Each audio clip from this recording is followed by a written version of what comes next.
So I'm going to talk about ecological semiotics. And for start, this talk is based on an encyclopedia chapter on ecological semiotics or ecosemiotics. It doesn't turn to the next slide here. Can you show me how?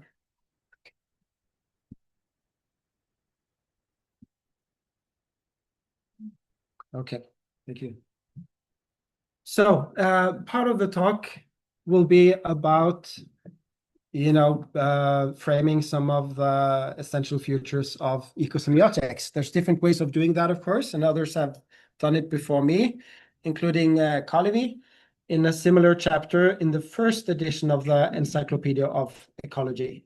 And then my chapter has appeared as a standalone chapter, but will appear in the third edition, which appears as a whole encyclopedia next year. But I will also make some room in the last half of the talk to talk about some current and future directions of research related to ecosemiotics. Here you see the selling points or the main points from the chapter communicated. So I'm trying in this chapter to explain how studies of sign use are informative in ecology, to outline, to explain how ecosemiotics can outline life world perspectives. And the chapter also outlines sign use in different contexts of interspecies interactions. And I'm only partly satisfied with how broad scope that treatment in this chapter has, which I'll address towards the end. And environmental change is another key word in this context, because I think ecosemiotics is crucial to explain how environmental change can be understood as sign mediated, and therefore why ecosemiotics and biosemiotics is relevant to explain environmental issues and the impact we humans are having on the environment currently. So life world perspectives is one place to start. And that's something I've worked with for a long time, based on the Umwelt theory of Jakob von Uexküll, who has already been mentioned several times today. And I think it's very valuable to combine Umwelt theory with updated research and also perspectives related to phenomenology and subjectivity and agency. So I think that's fruitful, but I also think there's a lot of contexts in ecology where life world perspectives are understudied or underdeveloped. So the safest thing is to apply these perspectives to humans and to animals. And in that context, it works very well. And then there's been this discussion about in how far we can use Umwelt and life world perspectives much more broadly. And I think that's something that requires more attention. So there's general agreement among biosemiotics and also based on the work of Jakob von Uexküll that we can talk about semiotic life worlds in the case of plants and fungi and microorganisms as well.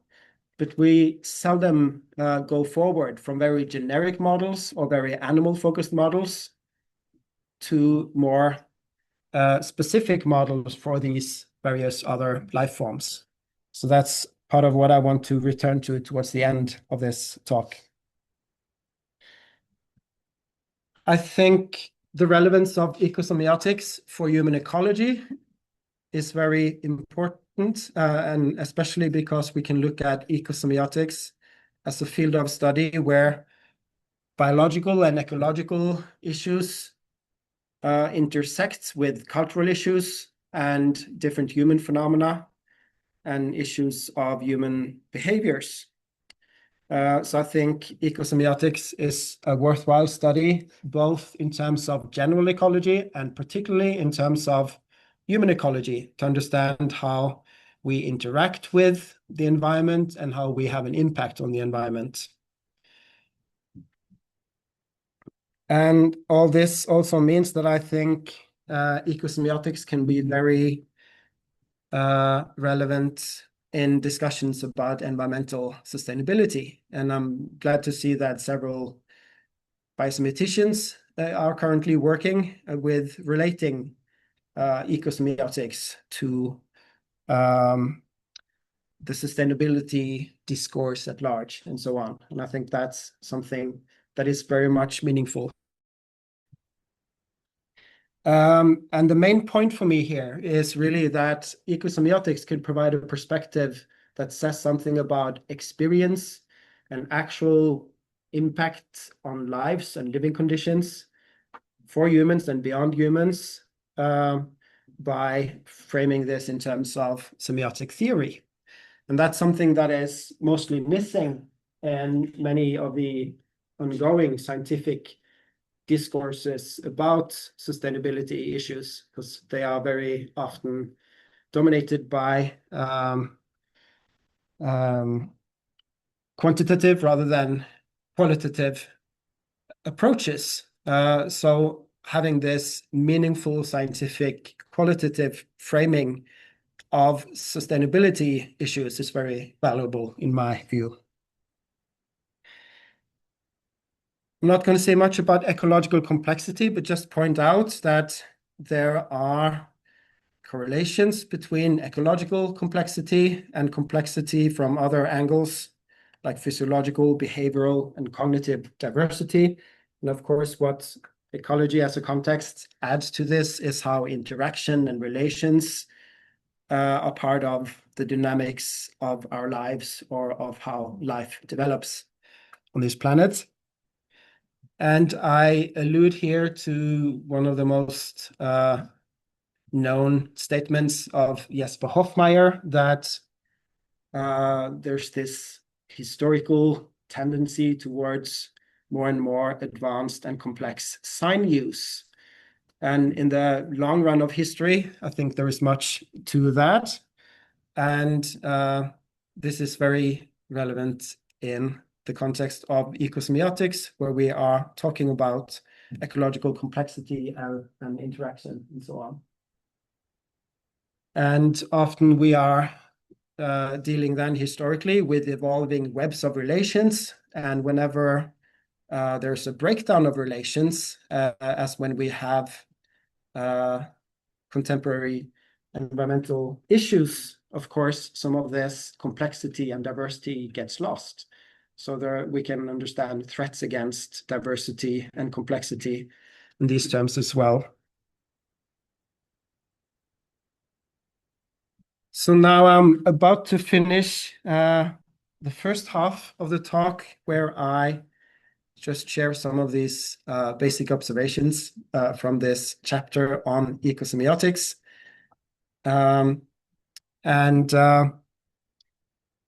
Here I try to show how I think we can make use of these life world perspectives to try to describe and map or predict complex relations over time as well. You might recognize these three German terms as derived from Uexküll's work: the Innenwelt, die Umwelt, and the Umgebung, capturing our inner world, our outer world in form of the Umwelt and the physical environment. And I think it's some of the most productive thing we can do is to see how different kinds of causation are interacting, with efficient causation interacting with semiotic causation, drawing on Hofmeier's term. Because wherever there is an organism with semiotic capacities, there's something happening due to those semiotic capacities, and we can understand that in terms of semiotic causation. So how signs have an actual impact on the world and the environment, but interacting with efficient causation. So I think we can explain environmental change by combining these perspectives that are subjective and objective, and to see them as a comprehensive whole. Another angle to this is to look at how there's these nested levels of signaling. And of course, that applies to the microscopic scale of our bodies, our microbiota, and so on, to the macroscopic, where we can look at ourselves as individuals in an ecosystem. But it also relates to how we have this endosemiotic internal signaling processes and our signaling outwards, relating to how we live in an umwelt and relate to others. And finally, how we as living beings have both adapt to and have an impact on the physical environment. So these are all complex relations that we should try to see in a comprehensive picture. I write at some point in this chapter that the only point that we are generically human is when we are human embryos. From there on, we are individuated, and there is variation in behaviors and perception and identities and so on. And we see this most clearly when we look at cultural and linguistic diversity, which shows that there are thousands of different ways of being human. And we often make the mistake of talking about the human way of being and forget how diverse human life can be. And that also applies to how we behave, how we relate to each other and to nature. And I want to take the occasion here to mention a Norwegian anthropologist, Thomas Hylland Eriksen, who passed away last year, and who were becoming increasingly engaged with biosemiotics over his last few years. And that's very visible in his last book in Norwegian, which I hope will be translated at some point, I don't know, to English, where he writes about global homogenization and the need for a new diversity. And quite consistently, he applies a biosemiotic framework here as a backdrop for this final work as it ended up being. And you find some of the main points made there also written out in a recent article, journal article, with the title Threats to Diversity in the Shadow of Anthropocene Overheating, a Biosemiotic Perspective, which should be possible to find online if you're interested in his use of a biosemiotic perspective in dealing with diversity issues, both in the ecological realm and in the cultural realm. And in psychology, for many years now, it's been common for those who want a more comprehensive data access to point out that to date, psychological research has been biased towards people living in countries with a majority of white, educated, industrialized, rich, democratic countries. So the countries where these are predominating keywords.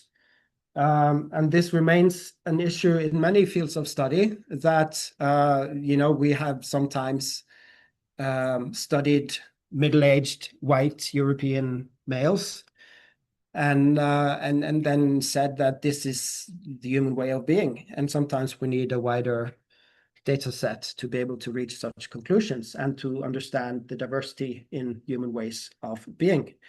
So one question in our context is whether we have so far studied a globally representative selection of cultures. There's obviously some cultures that are understudied, and which ones could we bring more to the forefront to get a more representative data set when we deal with ecosemiotic diversity in cultural terms. So I think it's valuable whenever we can take a step towards a more representative picture. And another problem that I am involved in making, a mistake I'm making myself in a way, is that I must plead guilty to being zoocentric. And in many contexts, it's no problem being zoocentric.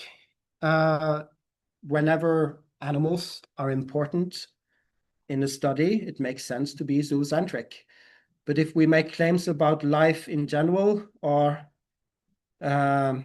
generic claims about what it means to be alive and so on, it's too narrow to base that too much on animal models.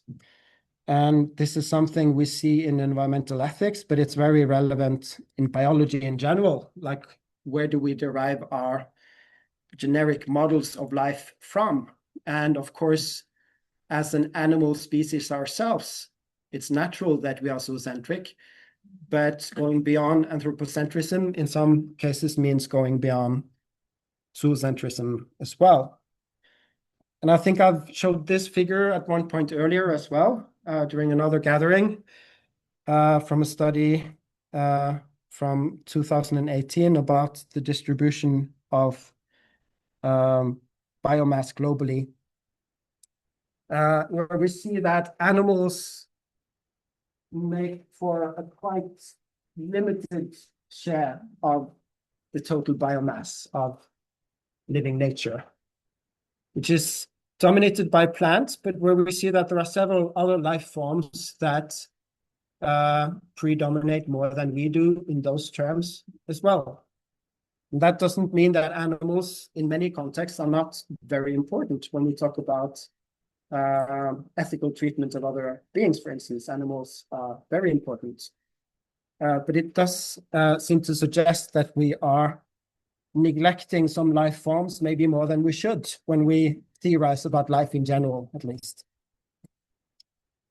So I'd like to mention a couple of recent research works. And the first is this article by Charles Lineweaver, who published a few months ago this article in Semiotica, Phylogeny as the basis for the subfields of biosemiotics.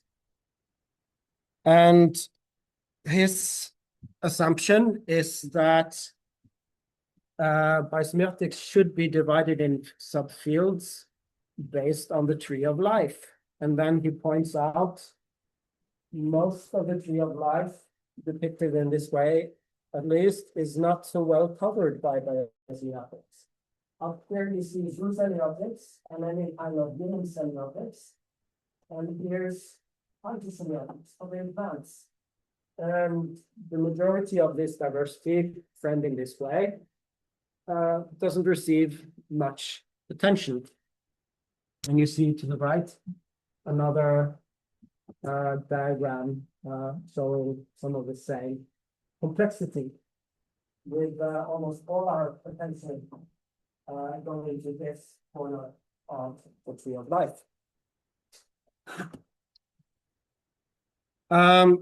Returning to plants being the predominant life form in terms of biomass, it's very relevant to ask, as some of you have worked with for some years as well, how we can develop more representative life world models concerning plants. One question is, of course, whether we could make use of a variation of the Umwelt model. But here I'm going to show a figure made by Federico Comolo, who has a poster tomorrow and is here, and that I hosted during a research visit earlier this year in Stavanger.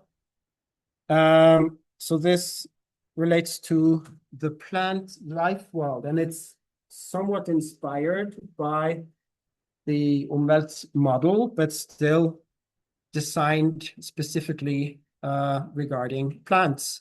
And you can notice here the important distinction between the above ground existence of the plant and the underground existence of the plant. And the plant has to coordinate across these levels as one whole in some contexts. There's a discussion about to what extent the plant is like acts in local parts rather than as a whole, but in some context it acts as a whole and has to coordinate the full-bodied plant. And here you see an attempt to model the life world of a plant in terms of an endosphere and an exosphere, to try to conceptualize in a new way how it relates to its environment and maybe incorporates parts of its environments into its endosphere over time and so on. So I think this is one interesting example of a suggestion for how to model a plant life world that is not from the outset a zoocentric model, but tries to start with the circumstances of plants. Now I get to my final point, and this relates in a way to living above ground or in the underground as well. Most humans and animals live only above ground.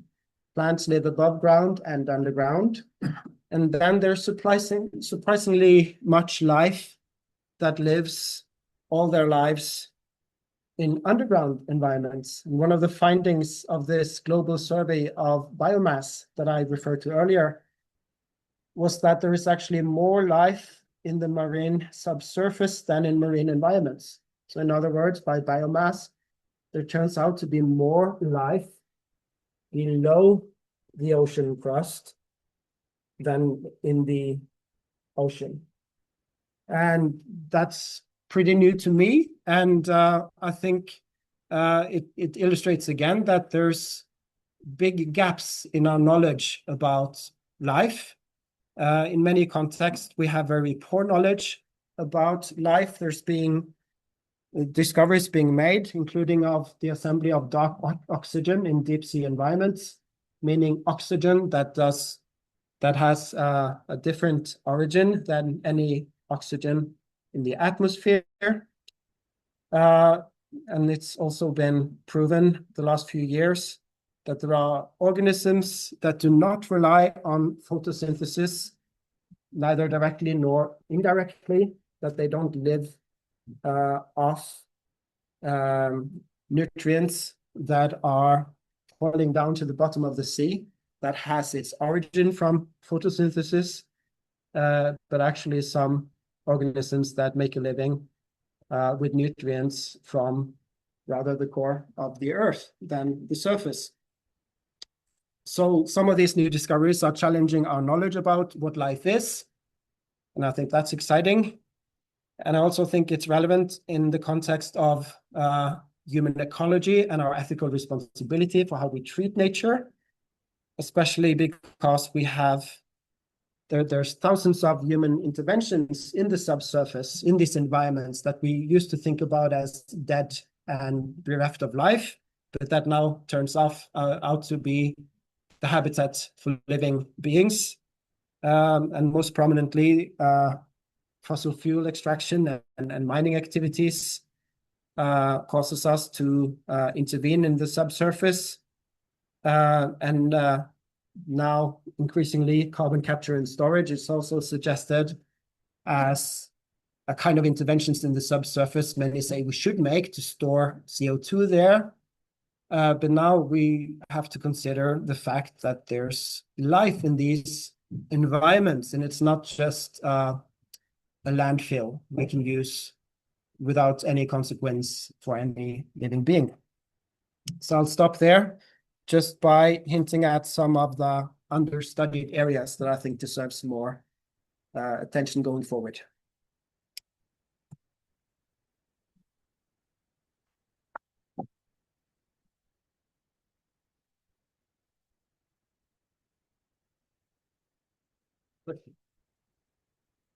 Thank you. This is a great talk. I appreciate that you mentioned the work with Thomas. So he's one of the reasons why we actually. I have a question about plant semiosis and what signs they use. If we follow first and also beacon and symbols require indices and indices and presupposes icons. So icon is the most fundamental sign. But recognizing an icon also presupposes the interpretive competence to do that.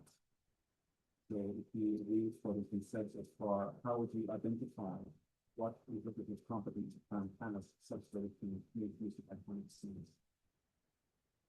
So my starting point would maybe be from the empirical side rather than trying to apply a theory. I mean, of course, you can apply a theory and see whether it fits what you can study empirically. But basically, this is not my main field of expertise in any way. So when I mention Federico Comollo's work, for instance, he's doing this full time, and for me, it's just one of several issues I've thought a little about. So I would not be the right person to ask anyway for expert knowledge. But basically, I think it's evident in terms of how plants grow and navigate in terms of how they grow and their morphology. There's a navigation and orientation involved in morphology and in how growth happens as well. And of course, how many plants relate to the sun. It's in a way, for me, evidence on a very basic level of having some kind of semiotic competence. And then the question is how it should best be conceptualized, right? But in a way, knowing the whereabouts of the sun or of nutrients that you pursue is proof of some kind of agency, right? And then the question is, when we start theorizing about this, what kind of model should we apply? Should we compare to human beings, to animals? And the trouble is that our generic models of living beings are biased as well in this zoocentric direction, right? Or you could start out with some theoretical assumptions, and the data has to fit with the theory. But I think we should be open to revise theory as well when we learn more about empirical reality. Maybe. You used the term signal. What do you mean by signal? Follow up to that. Is it only as a releaser or also as a sign? Well, in many cases, this could concern, chemical signals, and then I assume that in its right context, it's can meaningfully both be framed as sent and received and interpreted. I'm not sure whether I could go into much more detail, but of course you have to refer to signaling that biologists relate to and would recognize and could measure. And the question is how we can frame it as being interpreted in some contexts, what a plant makes of these signals. But some of this signaling, I mean, you can both address signaling within a plant organism and among plants and try to apply semiotic perspectives, right? And you're an expert here asking the amateur, but whatever we do, of course, has to be meaningful in terms of expert knowledge as well, right? So it's only successful if it could be useful from an expert point of view. Okay.